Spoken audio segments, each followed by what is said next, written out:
Good afternoon. Welcome to the Analyst. Today we'll be taking up 9 newspaper articles from the Hindu and the Indian Express and discussing them. The handout for the same will be available in the description of this video for your kind perusal. Please have a look at that.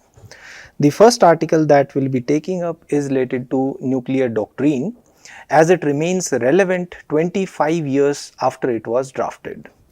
The second article is related to inequality as a study has argued that income inequality breeds corruption. The third article is related to judicial appointments as two judicial officers from Himachal Pradesh have filed a case. The fourth article is related to South China Sea as the Coast Guard ships of Philippines and China have collided near the Spratly Islands in South China Sea. The fifth article is related to prior sanction for corruption probe as the Governor of Karnataka sanctioned for prosecution against the Chief Minister of Karnataka in the case of alleged irregularities in the Mysuru Urban Development Authority. Additionally, we'll be taking up 4 prelim snippets as well. Now, the first article is related to the nuclear doctrine of India. 25 years have passed since it was first drafted and it still remains relevant. So, we will discuss the salient features of the draft nuclear doctrine of India and also why India adopted the no first use policy and still continues with it. This is important in GS2 under the topic India and its neighborhood relations and also in GS3 as achievement of Indians in science and technology. India developed nuclear capabilities long back. Let's understand the backdrop in which India developed these capabilities. In 1960s, China was conducting nuclear tests. Therefore, the United Nations Security Council came up with the proposal of NPT, Non-Proliferation Treaty. The goal of this treaty was non-proliferation, disarmament and the right to peacefully use nuclear technology. So this was to ensure that none of the countries apart from the P5 nations, apart from the permanent 5 members of the United Nations Security Council gets access to nuclear technology or develops nuclear capabilities. But it was a discriminatory treaty as it legitimized the monopoly of the P5 nations, that is the permanent 5 members of the United Nations Security Council. Therefore, India also started developing the capabilities and conducted a peaceful nuclear explosion in 1974 during the regime of Indira Gandhi. Later on, we conducted another test in Pokhran 2 in 1998 as we were living in a nuclearized neighborhood and a constraining non-proliferation environment as the West was pressurizing India also to sign the NPT.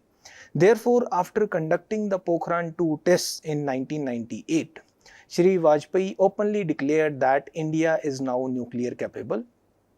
Along with it, we also came up with the draft nuclear doctrine. Why? Because India wanted to tell the world that we do not have any malicious intentions. We are developing nuclear power only for the sake of civilian purposes, or if we are going to use it for military purposes, we will have a draft doctrine. And therefore, we will be using it only if nuclear weapons are used against India. And India's nuclear doctrine will be operationalized only if there is a use of tactical nuclear weapons against India. Otherwise, we will be engaging in only conventional warfare or sub-conventional warfare. For example, the targeted missile strikes, precision air strikes, for example, in Balakot, etc. These are termed as sub-conventional warfares. Now, what does the draft nuclear policy say? One, it says that we will not use it first. If a country does not deploy nuclear weapons against India, then we will not act with the nuclear weapons against that country. We will not use it first. We will be using the nuclear weapons as a retaliatory measure only. This is in line with the Article 51 of the UN Charter also. Article 51 of the UN Charter says that the countries, the world nations, they have the right for the individual and collective self-defense against any country which attacks them. This is the right to self-defense which is contained in the UN Charter also. we want to ensure that we have deterrence. We want to create deterrence. We do not want to engage any arms race, and this deterrence will not be against the conventional weapons. We will not be using nuclear weapons in a conventional warfare. For example, even after conducting the Pokhran 2 test, we fought the Kargil war in 1999, but we did not use nuclear weapons. Pakistan keeps on pumping in terrorists cross borders, but we do not engage in a nuclear warfare with Pakistan. Likewise, China keeps on committing territorial ingressions into India, but how do we respond? We do not deploy nuclear weapons against China. Likewise, how do we respond? We respond with airstrikes. For example, Balakot airstrike in 2019 or the surgical strike in 2016, etc. Plus, we want to ensure that the deterrence is only a credible minimum level. We do not want to engage in a race for building up a nuclear arsenal, because first, it will be costly, which we do not have enough funds for. Second, we do not want to engage in a nuclear warfare. Plus, in South Asia, the population density is so high that even if the launch pads are not having as effective delivery, as accurate delivery, still it will cause unimaginable damage because of the high population densities in the cities of South Asia. The national security objective says that our goal for the nuclear will be global, verifiable and non-discriminatory disarmament, where there should not be any discrimination, and we still maintain that disarmament is our goal. Plus, the control of the nuclear remains with the civilian authorities.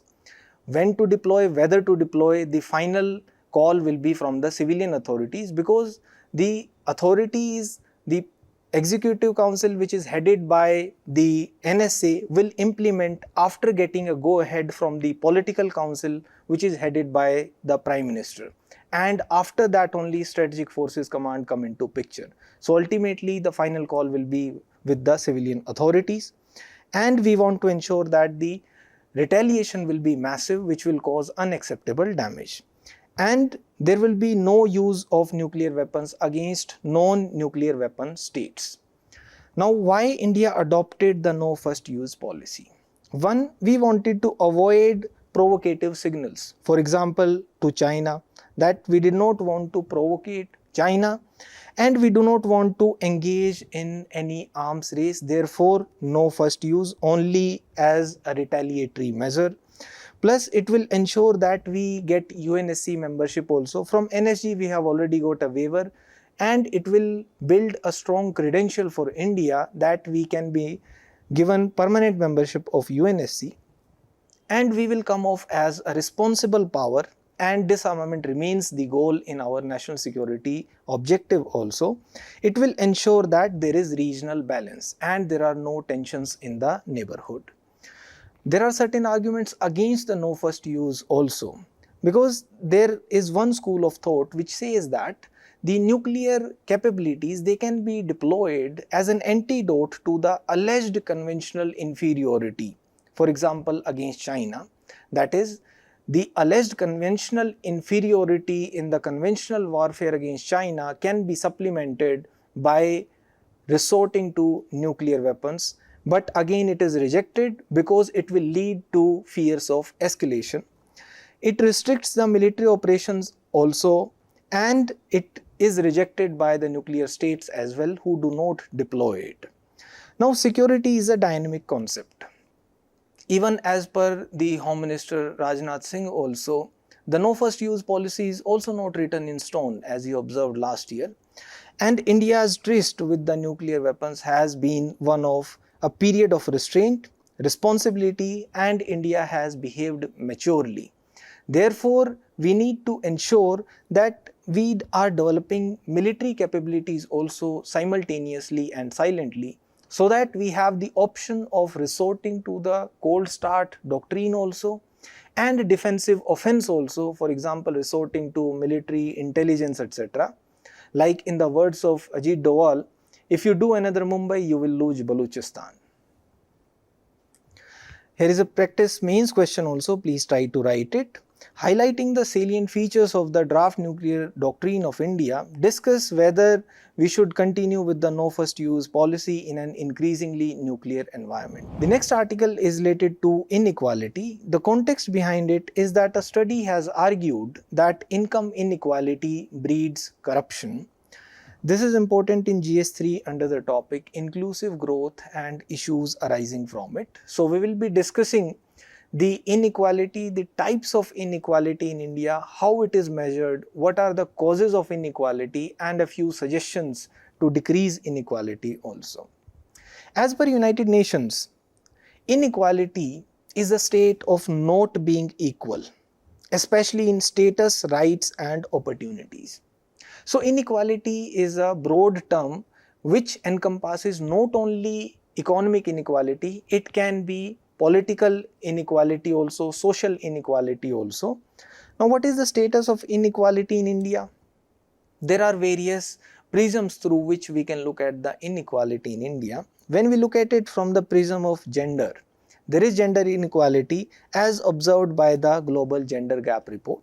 In 2023, it was observed that India is placed at 127th position out of 146 countries in the Global Gender Gap Report in 2023. In terms of wages also, there is a gap in gender. As per ILO, the women are paid 34% less wages as compared to men for the similar work as per the report of ILO.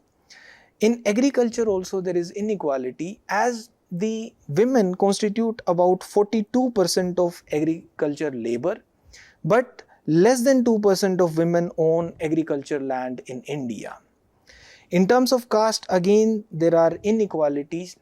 For example, the upper caste households in India have the income 47% more than the national average as per the National Family Health Survey 2015-2016.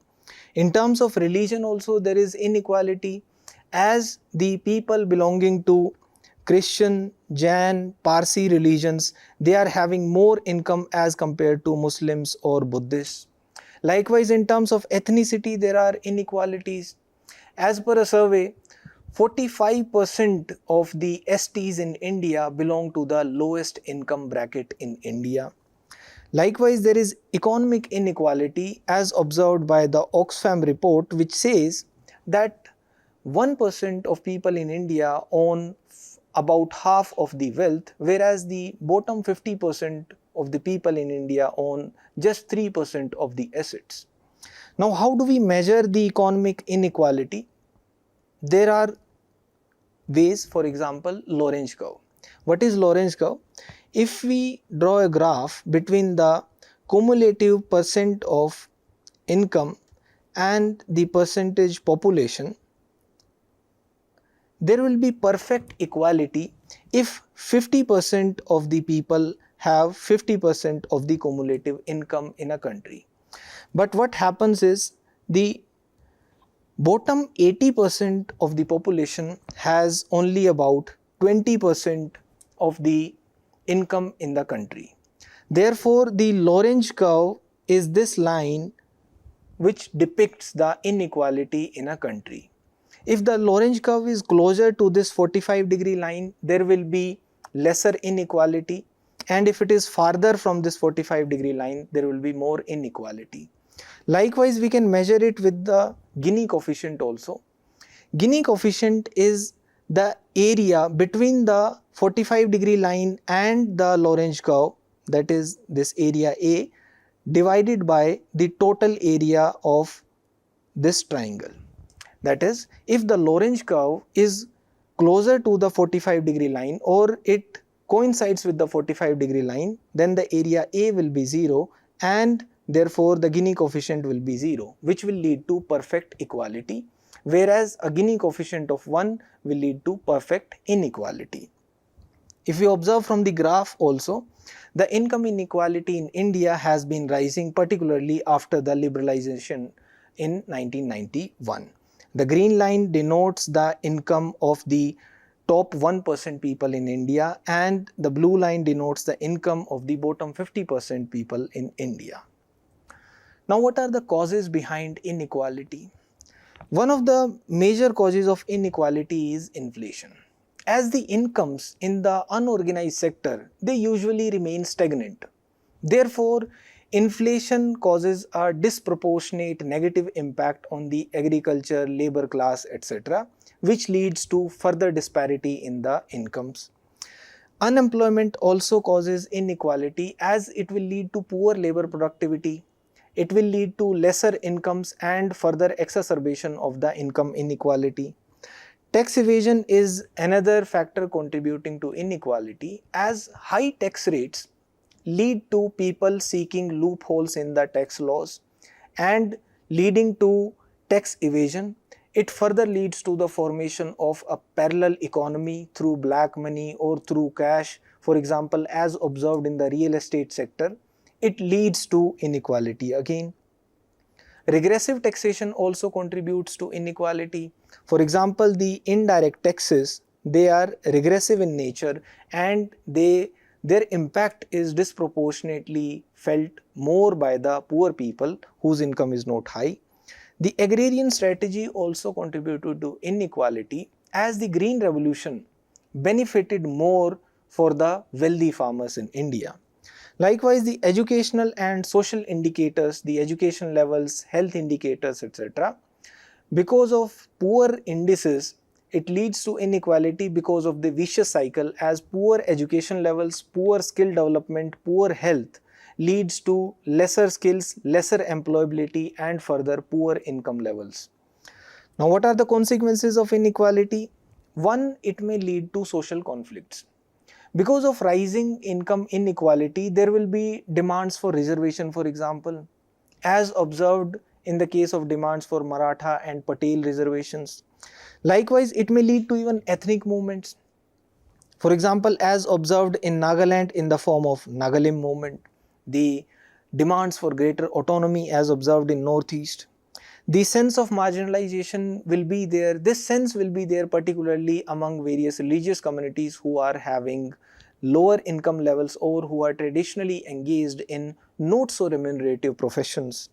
Plus the poor development indices, for example, the infant mortality rate, maternal mortality rate, per capita incomes, poor learning outcomes, etc. These will be the consequences of more income inequality. And this inequality is not only there in India but throughout the world also. Now, what can be the measures to decrease the inequality? One, we can promote employment generation. How? For example, India transitioned from agriculture directly to the service sector. We missed out upon manufacturing. We can promote manufacturing, for example, in textile sector, in toy industry, etc. Likewise, for taxation, we can bring in reforms. The taxation should be progressive, not regressive. The taxation should be direct rather than indirect. The role of civil society can also play a big factor here. For example, we can promote the entrepreneurship among SCs and STs, for example, through the Stand Up India. Women empowerment who can contribute to decreasing of income inequality and various skill development schemes will increase employability and further increasing the income levels and decreasing income inequality. Plus, affirmative action can also be resorted to as per the constitutional articles, Article 14, 15 and 16. There is a practice means question. Shedding light on the status of inequality in India, discuss the causes behind the perpetuation and exacerbation of the same, also suggest measures to reduce inequality in India. Please try to write it. The next article is related to judicial appointments. The context behind it is that a case was filed by two judicial officers from Himachal Pradesh. They were not elevated to the High Court of Himachal Pradesh despite a positive recommendation from the Supreme Court Collegium. The topic is important in GS2 under structure, organization and functioning of the executive and the judiciary. So first we'll be discussing the appointment provisions for the higher judiciary in the constitution, and then we'll be giving a few arguments in favor of the National Judicial Appointments Commission. So how are the judges appointed in India? They are appointed under Articles 124 and Article 217. The Supreme Court judges are appointed by the President under Article 124 subclause 2. The President appoints the Chief Justice of India after consulting such other judges of the Supreme Court or the High Court as he deems necessary. For the appointment of the other judges of the Supreme Court, the President consults the Chief Justice of India and such other judges of Supreme Court and High Court as he deems necessary. For the High Court judges, the President appoints after consulting the Chief Justice of India and the Governor of the state. The judges of the High Court are appointed after consultation with the Chief Justice of India, the Governor of the state, and also the Chief Justice of that particular High Court. So, the Constitution provides that the President consults such other judges as he deems necessary. The collegium system is not mentioned in the Constitution. It has been evolved through a series of case laws. Before 1981, there was a primacy of the executive in the appointments of the judges in the higher judiciary. That is, the executive had total say in it. Through the first judge's case in S.P. Gupta versus Union of India, the Supreme Court started interpreting the word consultation. It said that there should be the primacy of the Chief Justice of India with regard to the appointment of the justices in the Supreme Court. If the recommendation of the Chief Justice of India is ignored, there have to be cogent reasons. Although the word consultation does not mean concurrence as of yet. Through the second judge's case in 1993, the Supreme Court said the word consultation in the Article 124 means concurrence.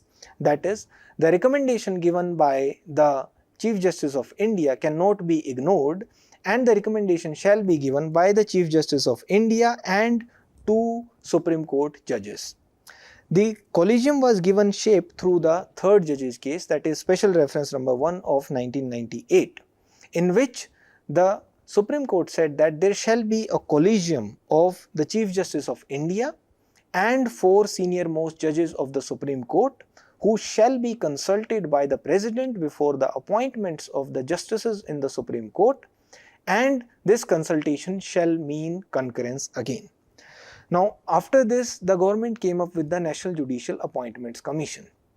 This National Judicial Appointments Commission was also struck down through the 4th judge's case in 2015, whereby the court said that it affects the judicial independence and hence it is unconstitutional and void.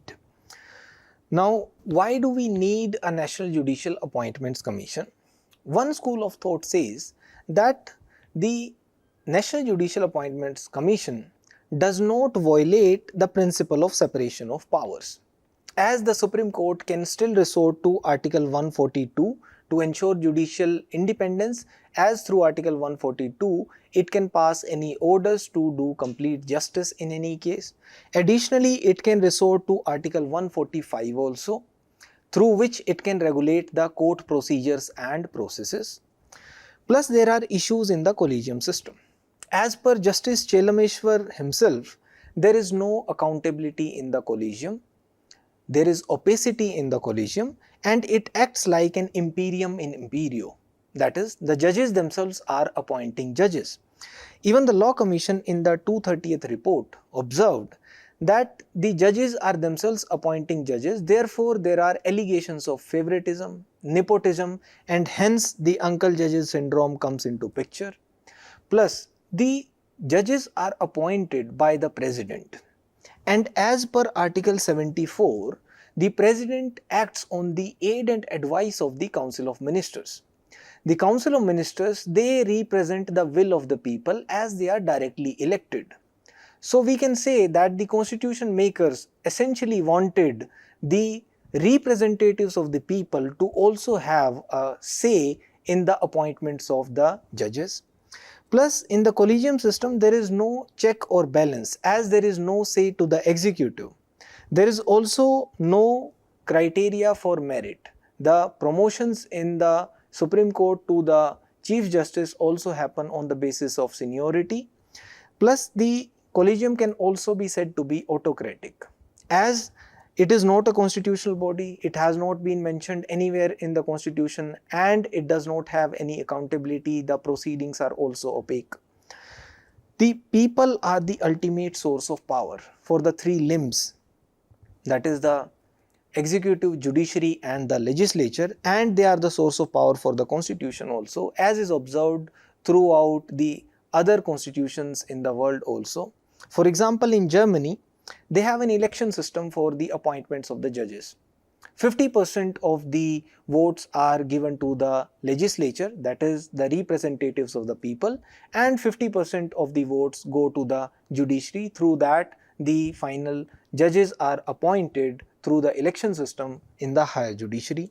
In other countries also, they have similar mechanisms. For example, in the UK, they have an independent Judicial Appointments Commission.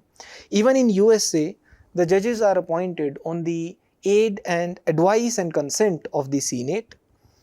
Plus, the expert committees like Second ARC and Law Commission have observed that the executive should also have a say in the appointments of the judges.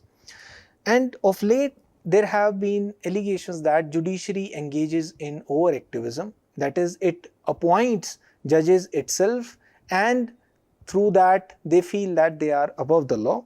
Plus, whether judicial primacy is the only way to ensure judicial independence. Should judiciary have the primacy in the appointments also? Now, a few practical suggestions to come out of this imbroglio. One, we can publish the minutes of meeting of the collegium so that the transparency is ensured and allegations of opacity are answered. We can have a committee for shortlisting the names of the justices to be appointed. This committee can consist of the ex-judges, retired judges or eminent jurists, etc. We can put in place an objective eligibility criteria. This list can be put in open domain. Comments can be invited from the public also, from the government also. Objections can be invited. We can expand the collegium to 1/3. Right now we have the Chief Justice of India and 4 senior most judges. We can expand it to consist of 1/3 of the Supreme Court judges, who can even be rotated. The Law Ministry can also intervene maybe. For example, it may reject the recommendation of the collegium once, and if it rejects that, it should disclose the reasons for the disagreement. A larger Supreme Court bench can also be constituted to review the NJAC judgment, which had straight away termed the National Judicial Appointments Commission as unconstitutional. Or we can try finalization of the Memorandum of Procedure, which is still in limbo. We can also explore putting in place an All India Judicial Service using the Article 312 of the Constitution, of course with the help of Rajya Sabha, as is the case in France also. We can establish a UPSC-like body for the appointments in the judiciary. There is a practice means question. Collegium system of appointments in higher judiciary is often criticized for its opacity. Can a National Judicial Appointments Commission serve as a panacea for the same? Please try to write it. The next article is related to South China Sea. The context behind it is that Chinese and Philippines Coast Guard ships collided near the Spratly Islands. So we will discuss the significance of South China Sea. This is important in GS2 under the topic Effect of Policies and Politics of Developed and Developing Countries on India's Interests. Political scholars say about the South China Sea that whoever controls these shipping lanes will rule this Asian century. So where is South China Sea located? It is bounded by the countries China, Taiwan, Philippines, Brunei, Malaysia, Indonesia and Vietnam. It has various islands which are disputed, including Woody, Spratly, Paracel, Scarborough, etc. Now, why is it significant? One, it has immense oil and natural gas resources. As per an estimate, it contains 10 billion barrels of crude oils beneath the South China Sea. It also has rich fishing grounds. As per an estimate by BBC, about 10% of the fishes are in South China Sea. It is a significant trade route also, as about 20% of the world trade passes through the South China Sea. Now, what is India's take in this region? It is also significant as 55% of India's trade in the Indo-Pacific region passes through the South China Sea. It is also significant for energy as India has also signed an agreement with Vietnam for oil exploration in the South China Sea. Plus, it is important from a strategic point of view, as India needs it for freedom of navigation and for furthering its Act East Asia policy. Now, what are the disputes in the South China Sea? One, there are the Chinese claims. China claims about 90% of the South China Sea. It comes up with a 9-dash line. This 9-dash line is almost 2000 kilometers away from the Chinese mainland also, and up to a few hundred kilometers within the mainland of Philippines, Taiwan, etc. Now, there are disputes in Spratly Island, for example. Here China is building artificial islands containing port facilities, military buildings and even an airstrip. Likewise, Paracel has been under the Chinese control ever since 1974. The Scarborough Shoal, here the Chinese claims were termed as illegal by the Permanent Court of Arbitration in 2016.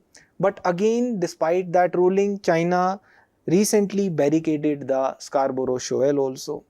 The Woody Island has been militarized by China by deploying fighter jets, drones, etc. Now, what can be the way forward in this dispute? One, we should engage in dialogue and political framework should be explored to ensure that it is resolved peacefully. We can resort to quiet diplomacy, as the probable solutions through using only legal means seem to be limited and therefore some diplomacy is needed, or a legally binding code of conduct can be put in place regarding the navigation or control, etc. The next article is related to prior sanction for corruption probe. The context behind it is that the governor of Karnataka granted sanction for prosecution against the Chief Minister of Karnataka in the case of alleged irregularities in the Mysuru Urban Development Authority. This is important in GS2 under the topic governance. We will discuss the provision of prior sanction, that is, why prior sanction is needed for initiating an inquiry or registering a case against a public servant. In 1969, the central government issued a single directive. This single directive was a consolidated set of instructions for the Central Investigating Agency, the CBI, for having certain modalities. These modalities required that if the CBI registers a case or initiates or conducts an inquiry against a public servant above a certain level, then prior sanction is needed from the central government. Now, this was termed as unconstitutional in 1998 in Vineet Narayan versus Union of India, where the Supreme Court said that the statutory powers accorded to the Central Investigating Authority cannot be impeded by a directive from the central government. Therefore, this single directive is unconstitutional and the CBI does not require any prior sanction for conducting inquiry or registering a case against a public servant, however be his post. But in 2003, the government came up with another provision through the Section 6A of the Delhi Special Police Establishment Act. The central government provided that the CBI will require approval for taking up any inquiry, conducting any inquiry, registering any case or prosecuting against any civil servant who is joint secretary or above in the central government. This was again struck down in 2014 in Subramaniam Swamy versus CBI case. The Supreme Court said that you are putting in place a classification among the civil servants based upon their category, class or level, which is unconstitutional as it violates Article 14 of the Constitution. Therefore, Section 6A of the Delhi Special Police Establishment Act was struck down. Then in 2018, the government came up with the amendment in the Prevention of Corruption Act 1988, whereby it inserted the Section 17A in the Prevention of Corruption Act. This Section 17A of the Prevention of Corruption Act is pari materia with the Section 6A of the Delhi Special Police Establishment Act. Pari materia means they are of the same kind, they can be read together. Section 17A provides that if a public servant commits any offence during his public duty, then prior sanction, prior approval of the designated authority will be required before prosecuting against him. This Section 17A provides this protection to the public servants, irrespective of their category, class or level, irrespective of whether they are joint secretary or even below also. Now this also is pending in Centre for Public Interest Litigation versus Union of India. Section 17A, its constitutionality has also been challenged. Now, whether it is applicable retrospectively or prospectively also, this was also decided by the court in CBI versus RR Kishore.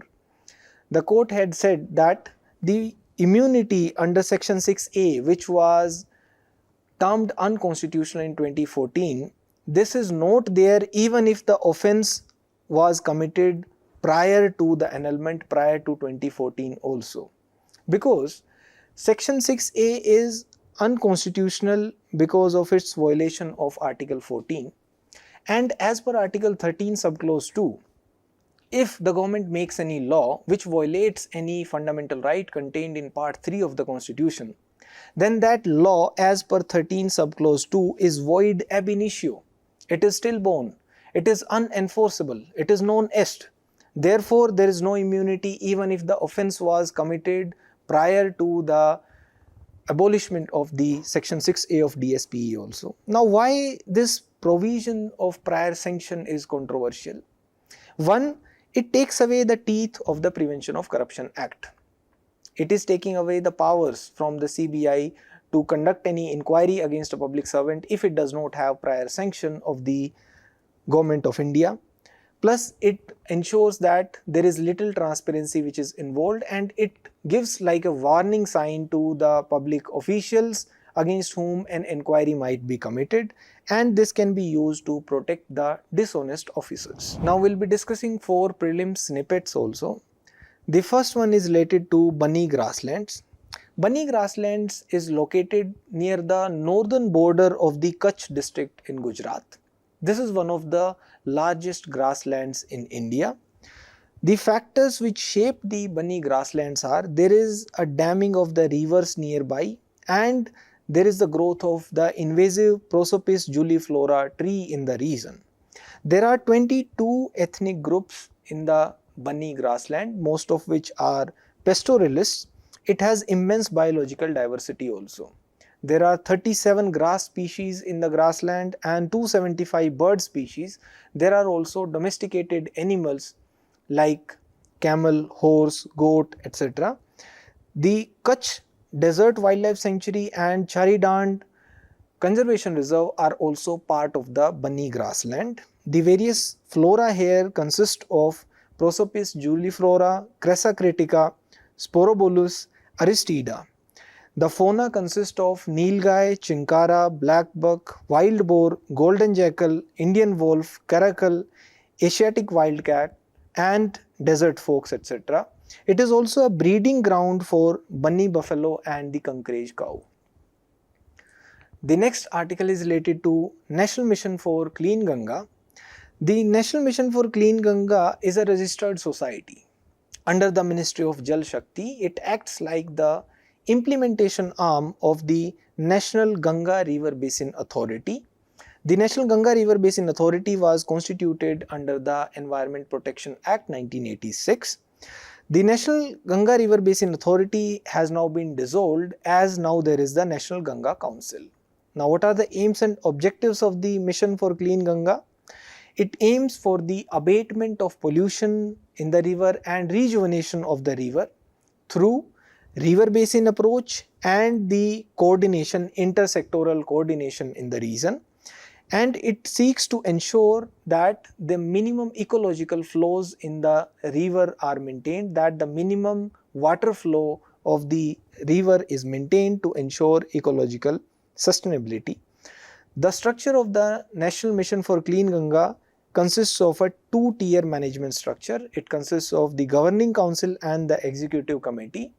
The Executive Committee is authorized to approve projects up to 1000 crore rupees, and likewise at the state level there are state program management groups. The Director General of the National Mission for Clean Ganga is an additional secretary in the Government of India. The next article is related to Himalayan yaks. The yaks belong to the genus Bos and hence they are related to cattle.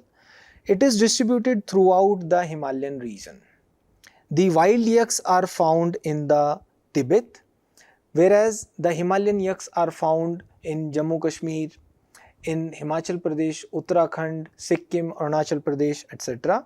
And they are found as far north as Mongolia and Russia also. The National Research Center on Yak is located in Arunachal Pradesh at Dirang. The Yak Census 2019 located 58,000 yaks, which is a drop of 25% from the 2012 census, because there is lesser remuneration for the breeding of yaks and the younger generation is usually discouraged from the nomadic yak rearing. The yak meat and milk, they are both also consumed mostly by local consumers only. The next article is related to dual use goods. The dual use goods are those items, software or technology that can be used for both civilian and military applications. The examples can be nuclear materials. For example, uranium can be used for power generation also or for building nuclear weapons. Likewise, chemicals, artificial intelligence, it can have positive uses also and as a weapon also, or for drones, etc. The Wassenaar Arrangement, which was put in place in 1996, is an arms export control regime which controls the dual use goods and technologies. There are 42 members in the Wassenaar Arrangement and India is the latest entrant in it. What is its aim? It seeks to ensure transparency and greater responsibility in the transfers of conventional arms and dual use goods and technologies. Also, it seeks to prevent the acquisition of such dual use goods by terrorists, and because India is now a member of the Wassenaar Arrangement, it makes a strong case for India's entry into NSG also. We can have few examples for the dual use goods. For example, aluminium. Aluminium can be a common metal used in beverage cans. It can also find usage in building military aircrafts, that is, the military applications are also there. Likewise, there are usages in technology, software as well as hardware also. Thank you.